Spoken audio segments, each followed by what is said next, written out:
limousines. I got the biggest house on top of the biggest hill, and I can get any woman at LA Comic Con. Woo! Just like that, baby.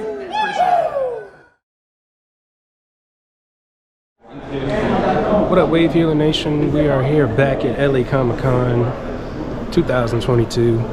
Always excited, always a pleasure to be here. It has been crazy busy this weekend. I feel like this convention just keeps getting bigger and bigger, and I've been having a great time. There's been a lot of great guests that have been here, a lot of great cosplay, and I think people are just excited to be back. Something that's really cool this year that they just continue to expand on is they have their gaming and anime section in the West Hall, which I'm on the way to now. They have their whole brand new streaming studio, which I think has gone really well for them this year, and it almost feels like it's its own whole convention on that side. But again, a lot of other panels, a lot of guests this weekend, as you guys have seen, and they brought the main stage back right there at the center of the exhibit floor, which I always enjoy. I think that's very unique. So it's just exciting to be back, and I'm always happy to be surrounded by like-minded people, and just be surrounded by all the things that we love. So thank you guys for tuning in.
You know, at Fox Studios in Australia, and feeling such an immense sense of overwhelming gratitude, and I just feel like, you know, we knew then, we had some idea of how big this movie was going to be, but you know, when it came out, it became the highest grossing movie of the pandemic era, until Spider-Man made... Sorry. No, I mean, I watched I may have watched Spider-Man more times than I saw Shang-Chi, but...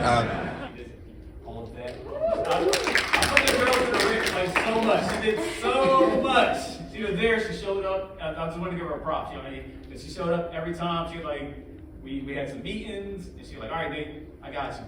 And then she would come and be like, how much time do I got? She's like, I got like 3 hours. You got like an hour. What are you doing to me, Nate?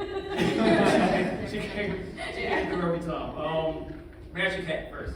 Let's talk about the Ice Queen. Can you take us through the process of how the Ice Queen came to be? Any details on the creation? Like, you went through, how did you go from like A to B? Okay, first of all, you created the concept design, so you helped me out a lot. Like, Nate drew, I don't know, is that called like concept design? Like, you drew, and you just handed it to me, you're like, can you do this? And I was like, yes. So, like, props to you for designing it, and like, of course, you know, I like looking on Pinterest and just typing in like ice and seeing things that make me feel excited. Like, when I feel a feeling in my heart, I'm like, okay, there's that, and then like piecing them together and figuring out how to not just, you know, copy and paste is never the goal, but just like, you know, putting together elements. And then something that helps me is thinking to myself and also checking in with you, the director, like adjectives, like this character, like what is the vibe?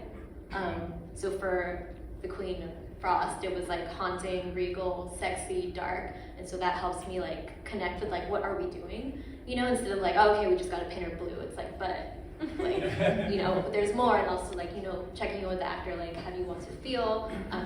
It was played by Mariah. Mariah Martin was the lovely queen. So easy to work with. Like, we met at like 6 in the morning, and I was like, I'm gonna paint you blue. And the final thing, yeah. Like, I got in between her toes, everything, all of it. But we got to know each other really well. And the last thing I'll say is like communicating. I know that sounds really basic, but what helped me was just being really real. Like, how much time do I really have, and then telling you how much more time it's gonna take, and then honoring that. Because just knowing on set, obviously there's a lot of people waiting on you. So. What was that? It's finding like a middle ground between how much time you have. Yeah, I think most people in the film industry can agree there's never enough time, so you just do what you can. You know, we wish for another hour, but we don't have that. Like, sound doesn't have that. No one has that, so it's like, okay, how can I make the best work with the time I have? And I know you had to do that like times 10 with all the characters.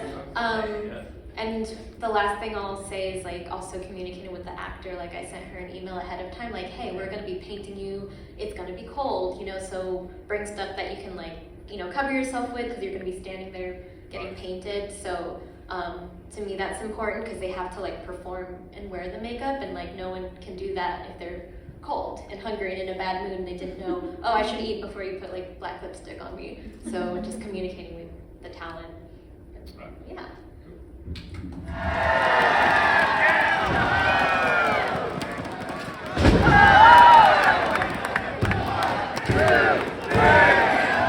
Now it's time for you to back up yours. Give me my gloves. Fighter for it! Fighter for it! Wow, you did beat my sister. But you know what? Since you like challenges so much, I'm gonna give you one more. That's not what you said. That's not the agreement. You know what? Let me handle this myself right now. Let's go.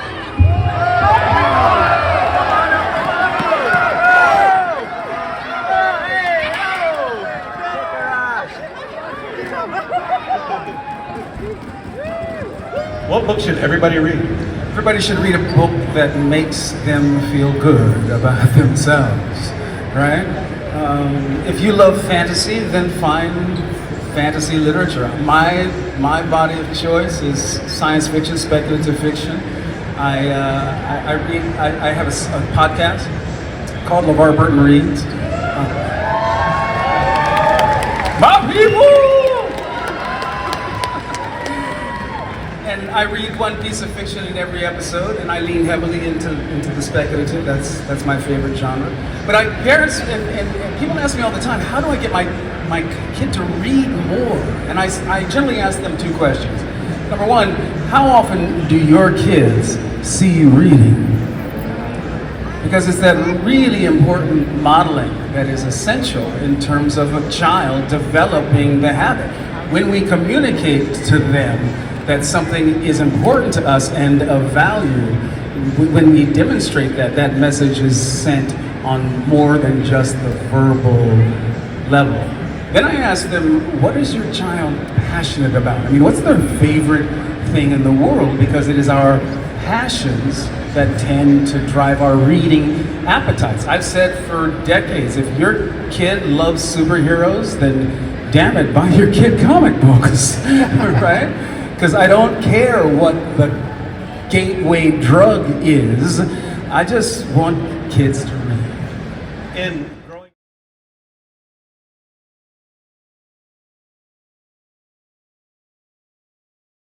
you kind of look at the signs and think maybe you could have caught something or done something. And that's something that we all live with, but it's a tremendous blow. And we will continue his legacy. And he loved you all. Promise you that. And thank you for coming and doing this. And this movie's going to be awesome, and it's going to continue his legacy. And thank you for all of your support.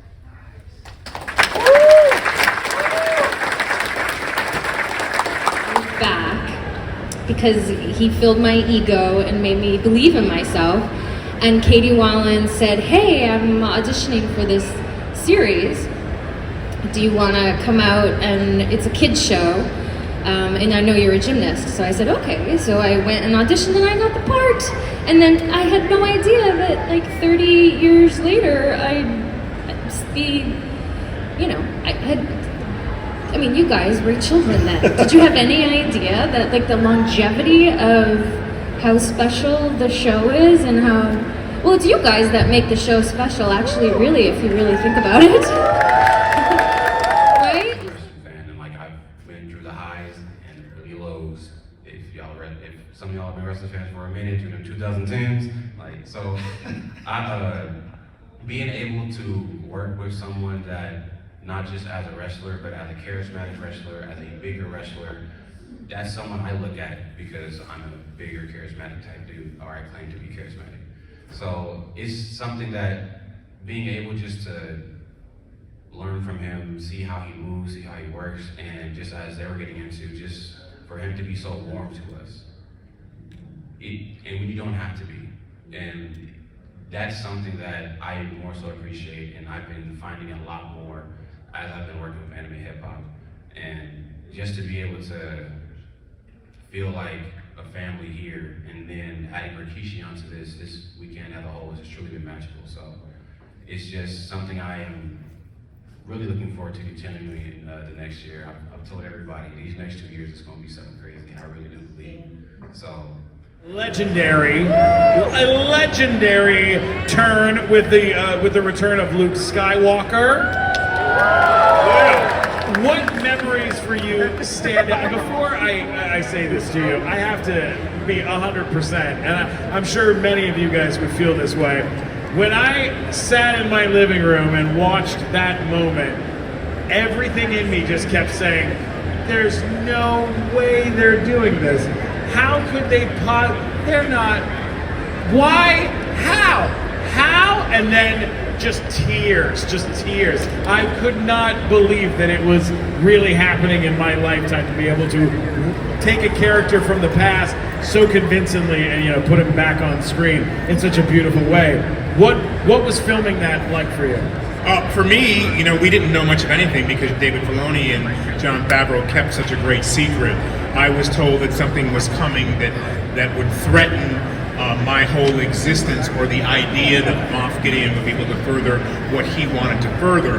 And so we were all guessing because we had no clue as to what was really happening. So it was the best kept secret ever. And so for me, it was just exciting enough to shoot that and to be in a place where Moff had lost some of his power. And sometimes as an actor, when you're used to winning over and over again, I win with a lot of my characters. I have a way of controlling the chaos. It is then interesting to figure out how to lose or to make it look like. So, I mean, it's always so much fun to come out here, and LA Comic Con right now is just blowing up, and I cannot say enough about how well this convention has been run, how smooth it's been, how wonderful you guys are, and every time I meet a new fan and they express their love of projects that I've been in, characters that I've done, it's a reminder to me that this is why we're all here. Was like which I'm curious if you did, you need credits to get credits. Yeah, you have to have done the job to get the job. It's like it's something that I'm very aware of, and why I'm so adamant about I am a mentor in the WGA program, because it just made me so angry. It was like I would meet with showrunners and they would love my sample. I ended up selling my sample, so I know my sample was great. I sold a script to HBO Max, but like they would read my sample and they would be like, "This is amazing, you're amazing. We're looking for someone with 2 to 3 years of experience, room experience." And I'm like, how am I supposed to ever get in this room? It's so cool to start with animation. It's such a great way to start this. Yeah. It's really different, but it's also the same. In the sense that, you are building a character and imbuing that character with life and reality and whatever that character needs to be. So that process is the same. But what's different is that you're not thinking about any of the physicality in a traditional sense. You don't have props, oftentimes you don't ever have other actors to work opposite. Given that it's done in a studio in front of a mic, they can schedule it around people's availability, so sometimes it can be a very solitary experience. And so it's it's trying to make something that is physically not happening to you seeming like it's happening to you through your plays, which is a really interesting challenge. There's no artifice, there's no wardrobe, there's none of the context that you get when you're on a film set, which provides you as an actor with so much of the choices that you make. You're reacting to everything around you. So you don't feel like you're just alone in front of the Thank you. microphone. Thank you. Yeah, I don't know if I do it well, but I'd be enthusiastic. I always want to help Mr. Frodo. But of course, everything you said is exactly, I think, universal. But there's so many ways to get at this conversation. I don't think I've been able to really enjoy in podcast or settings like this talking about animation. So I just love that you brought it up. But one thing is you can look at anything. I remember saying they're doing an animated thing of Crayola crayons, and I'm like, I could be the blue one.